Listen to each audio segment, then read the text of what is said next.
But nobody had ever seen him. And the first image that came to the mind of the producer was Patrick Oketch. No, I'm still giving you the backstory. So they were looking for someone who would actually portray that person really well. The first person they called then was Marangi. You remember Peter Marangi? He's called, I think, someone Dong. Yes. He turned the role down because at that time he had started doing his Marangi campaign, the Duracoat, and they were not, I don't think his contract allowed him to do this. The second person they called was Victor Bear. And I think that time he was engaged with something else. And then, of course, this was a show on Citizen TV. People were like, what station is that again? Citizen. I'll pass. So he passed. So they didn't know who to, they were like, okay, so this role doesn't seem like really an attractive thing. Let's give it to someone else. They called a few people. I was like the last resort. Okay. Yes. So by the time, because again, remember, Mother-in-Law, the initial cast was made up of people who had already done other things. The likes of Naomi Kamau, Andrew Mudhure, John Githui. These were seasoned actors. Yeah, Alfred Munywa, you know. Swapo. These are people who had already done other things. Makutano Junction, they had done plays at Phoenix. So basically, they were just calling people they knew. No, none of them knew me before then. They didn't know I existed. The only person who knew me was the producer because I'd come from Tahiti. Courtesy of the 3 episodes. Yes. So the producer called me, said, come. So when I went, there was no audition because all these people had already turned down their role and they really needed to shoot the episode. So I was given the script, looked at it. It looked tough, really tough. And the very first impression was like, this guy's not going to make it. Like everyone was like, I don't know why we have this guy. We don't know who he is. And I don't think he can hack this role. This role it needs someone who can, who is seasoned. And I looked at the script. Charlie initially was a heavy smoker, not even a drinker. He was supposed to be a heavy smoker. I thought smoking will not hack it for me because again, I'm not very friendly with cigarettes. Drinking is easier to fake. Even though I don't drink, it is easier to fake. So I asked the producer, can I try acting drunk? And he was like, yeah, are you sure? Like, yeah. And when I did my first take, it was discarded because everyone fell down laughing. Are they laughing at you or are they laughing at the performance? I don't know. To date, I don't know. I've never asked them. But they all started laughing. Everyone. Like, when I went on set, it was like this show everyone is waiting for. I had an audience of even the actors. Naturally, when we were shooting, if I'm not on that set, I don't need to be there. I'd be doing other things, browsing on my phone, But because now they wanted to see this role that we've really, really looked for people and they refused. How will this newbie do it? So all the other actors came to watch. Seated there Yeah. on the big pillows of their experience. Yes. So I did my first take and they all fell down. The cameraman was shaking with the camera. What did that do to you at that moment? I was like, I almost cast. I got it. And the producer was like, good. Okay, silence. Let's do this again. The lady could not contain herself. She had to be sent out of set. So I did it. And initially, Charlie was not supposed to be a major character in Mother-in-Law. He was supposed to be a guest. because Charlie was living in the village. He was supposed to be just coming, visit the brother, and go back because he's a nuisance. You know. But when I did the first 3 episodes, the producer was like, the story of Charlie has to change. He's quite interesting. He has to stay. So by and by, I became more regular. And with the time, Charlie became this character that the audience loved to hate. You know. And then slowly by slowly moved to the center stage. Now, one other thing that really happened to the character of Charlie was the introduction of Selena. Because Charlie and Selena are worlds apart. You know, she's a decent girl, very ambitious, very outgoing, very hardworking. Charlie is a slob, he's a drunk, he's obnoxious, he's everything you don't want in a man. But Selena was seeing an opportunity. Like, if I cling to this guy, this family is going to like me and this family is going to be my lifeline. Because she had a child and she had to take care of her child somehow. And she was being mistreated by the uncle's wife. So by loving Charlie, she would find shelter for herself and her child. So the Selena factor, the Charlie-Selena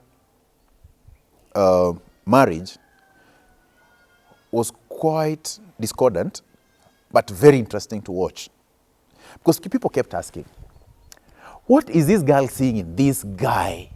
This girl who has everything together going for her. What is she seeing in this guy? And that curiosity is what kept the audience. Because sometimes they would fight and fight and fight. In fact, for quite some time, people believed we were a couple for real. Mm-hmm. Yeah.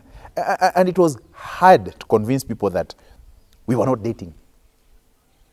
And now, as the story of Charlie is getting more complex and deeper into mother-in-law, what is happening to the story of Patrick now alongside? Alongside, as Patrick, of course, getting into mother-in-law meant 2 things. A new career path and financial freedom. Now, suddenly I have my money and I can do my thing and I don't have to depend on anyone. And you don't have to go back to the classroom? No. So, I put all my energy in this and there and then decided I'm going to grow with this. So I witnessed exponential growth in my finances, in my social life, I settled, decided now it is in order to settle, get married, start a family, basically. Which I did because when I was still teaching, I didn't even have the confidence to approach anyone with a semblance of a desire to even date. Because what are you going to give them? I don't mean you need to give money or anything, but you can't even sit down and afford bottled water. It was not there. All the money I used to earn basically went to my food and my, basic essentials. There was no extra coin that I would call this is for leisure. Mm-hmm. Sasa ni skill ina develop. So at what point what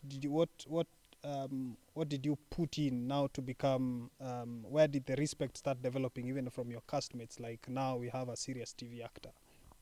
Of course, after the very first 3 episodes, there was still skepticism.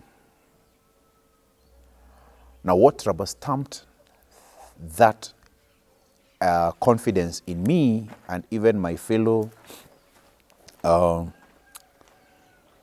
castmates and workmates and other actors was the audience, the viewers.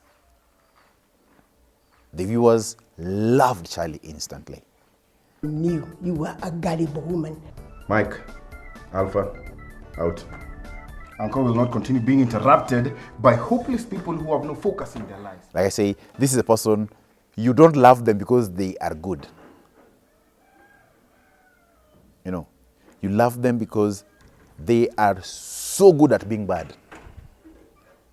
You know, they are so good at being bad that you're like, for you to be this bad, you have to be, you are a brilliant guy. Yeah, so then, of course, that boosted my confidence. So I started looking beyond just mother-in-law and trying to find other jobs. And that's how I ended up doing films also. You know. Tell us about that. So, of course, TV gives you visibility. And with visibility comes other opportunities. So when auditions are announced, you'll get random calls. Hello, I'm so-and-so. I'm calling you to come and try out for this role. It's for a film, you know. And I got so many of those calls. Actually, one call that totally changed my life in a big way was when I was called by one of the big casting directors in Kenya. Called me at night around 11. Like, are you asleep? I was like, no, not yet, but I'm almost going to bed. Okay. The first question he asked me, do you have a driving license? We are talking about Lenny Juma. Yes. So Lenny Juma calls me, do you have a driving license? Like, no. Like, what kind of a person are you who lives in Nairobi and doesn't have a driving license? Do you have a passport? Yes, I had a passport, but I didn't have a driving license. I'd never gone to driving school. Like, now, I was not calling you to audition you. I was calling you for this role at Jacob's Cross. Ooh. That role was played by Nick Ndeda. Simply because I didn't have a DL.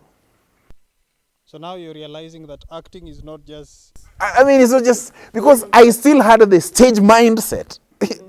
Now I'm using real props, which are now things like cars and guns and swords and, you know. I was like, wow, that hit me so hard.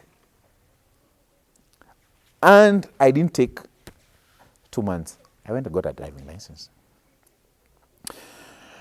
The following year, around the same time, he calls me again. I'm sure now you still have your passport and your driving license. Yes.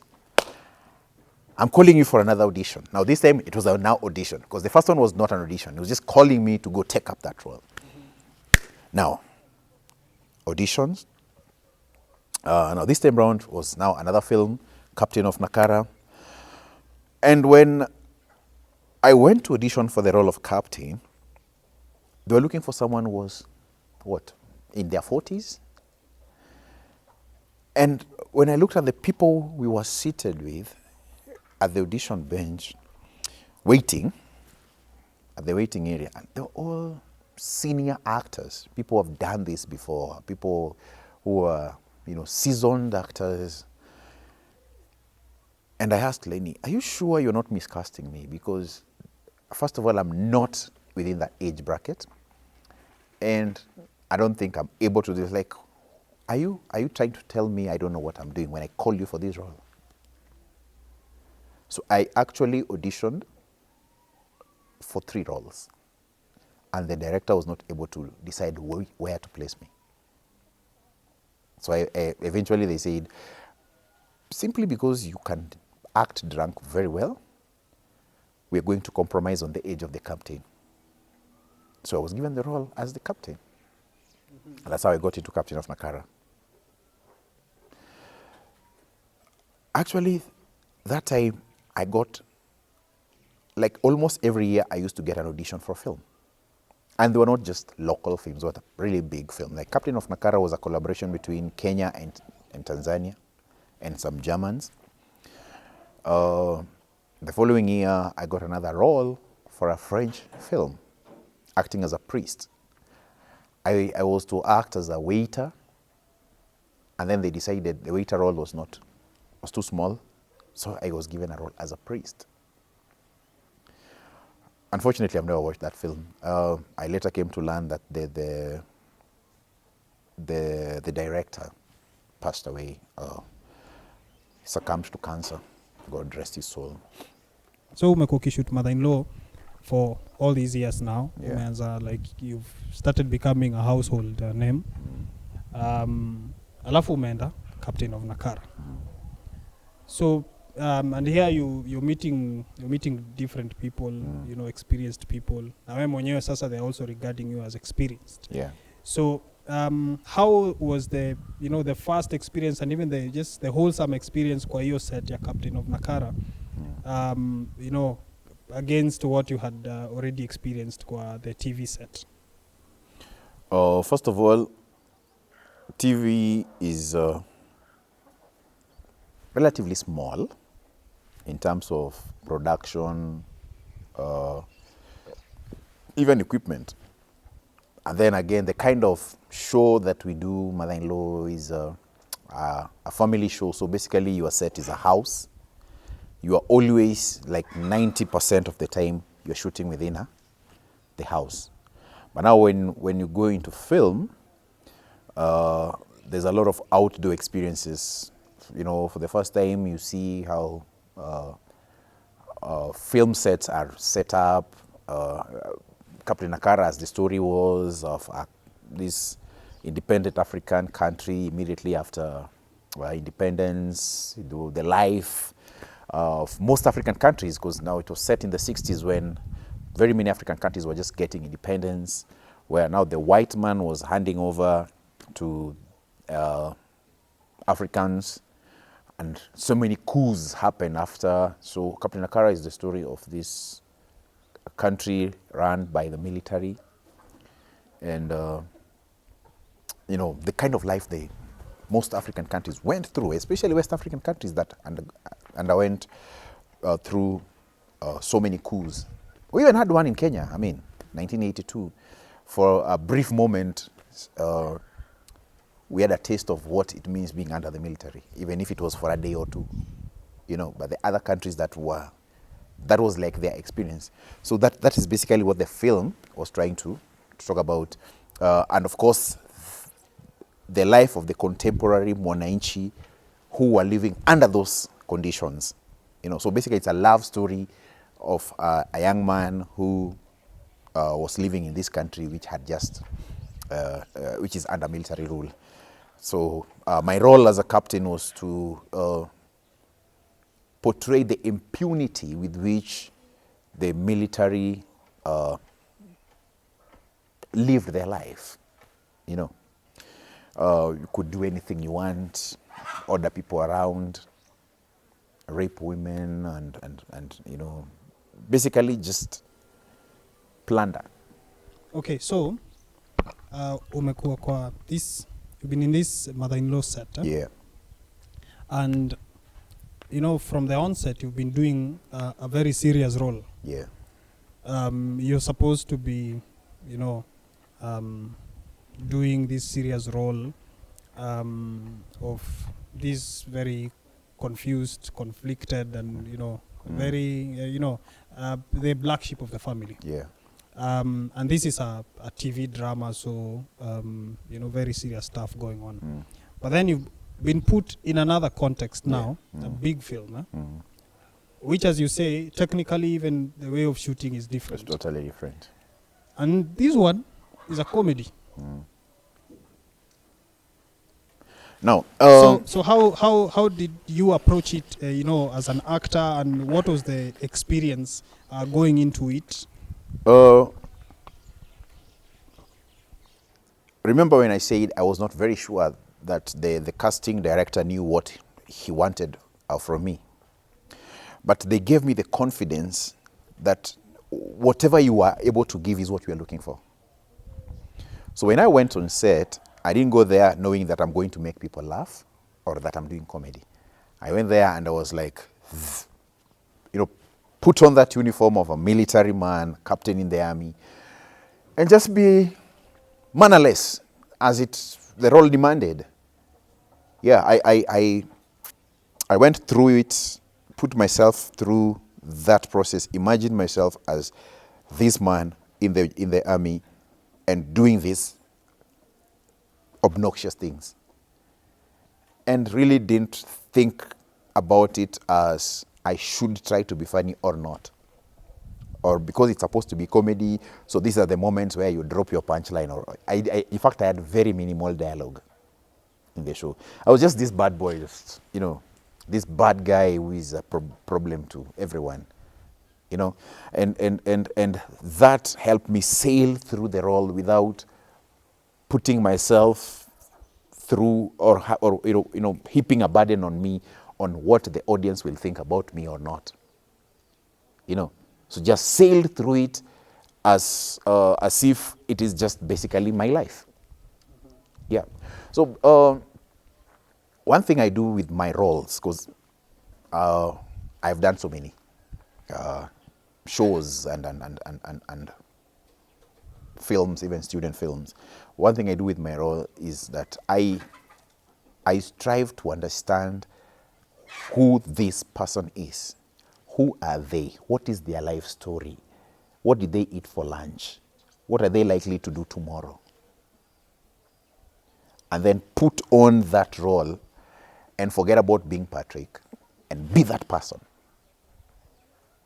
I've done roles where I had, I think, less than 15 lines in the entire film.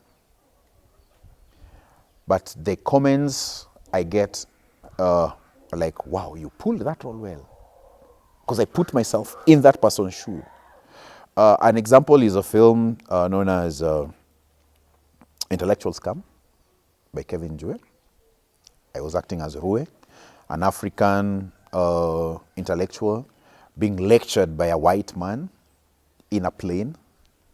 So you just sit there doing nothing, just being lectured,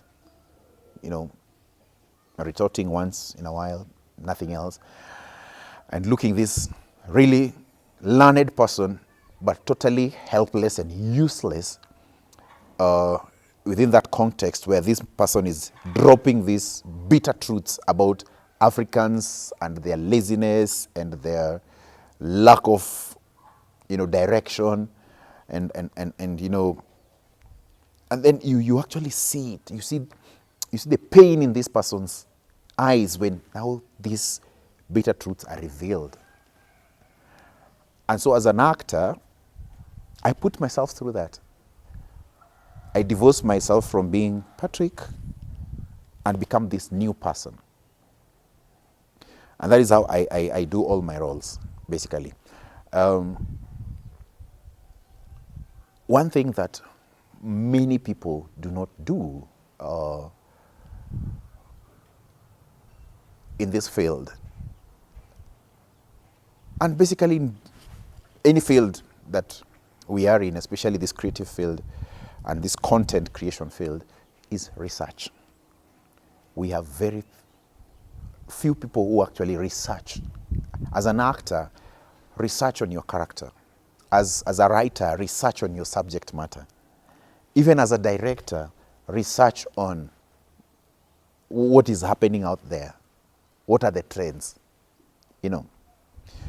That is one thing that actually pushed me into the next level of things for me, and which was going back to school. Mm-hmm. Tell us about that. So 2013, after I did Captain of Nakara, I think 2011, 2012, 2013, I decided to go back to school. So I enrolled at Kenyatta University, Theatre Arts and Film.